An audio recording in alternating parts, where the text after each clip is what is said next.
ესეთი სტილის ივენთები ნიშნავს იმას, რომ ჩვენს ქვეყანაში ჩვენი პროფესია ცოტა უფრო აღმატებულად, თუნდაც პრესტიჟულად, ან თუნდაც პროდუქტიულადაც რომ შევაფასოთ, ვითარდება. კრეატორს ამინწე ჩემი აზრით უნდა მოვიდეს აუცილებლად ის ადამიანები, ვისაც ამ სფეროში რაღაც თავის განვითარება წარმოუდგენია.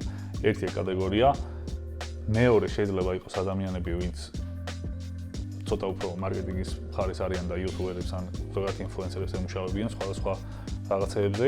ზოგადად ამ სფეროში არის ასეთი ნიუანსი კიდე, როცა ადამიანს მხოლოდ ეკრანიდან იცნობ, მასე საერთოდ სხვანაირი წარმოდგენა გაქვს.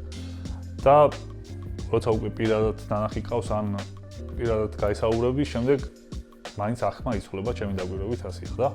ამიტომ ესეთი ივენთების კიდე ერთ-ერთი უმნიშვნელოვანესი ნაწილია ნეტვორკინგი, რომ ადამიანი ესე ფიზიკურად ყავდეს ნანახი. ჩვენ ვართ ერთ-ერთი პირველი თაობის ტიპები, ვისაც არ უნახავს მაგალითად ადამიანი, რომელმაც ახალგაზრდობაში დაიწყო იუთუბერობა და მერე შუა ასაკამდე მივიდა მთელ მსოფლიოში არ ყოფილა მაგის პრეცედენტი, იმიტომ რომ ახალი სფეროა და ინფორმაცია ძალიან მწირია. მე რო რაღაცა დავამუღამი და აღმოჩინე თუ ამას ჩემ მეგობარ კრეატორს გავუზიარებ და ისიც გამიზიარებს თავის მიგნევებს, ეს არის იდეაში განვითარების ერთადერთი წყარო, იმიტომ რომ არც იგუგლება, არც ChatGPT მიცის ეგეთი რაღაცეები. ამიტომ ეგეთი შეხვედრები, რაც უფრო მეტი იქნება, ჩემი აზრით, წინ გავიწევთ კიდე ამ სფეროში დიდ.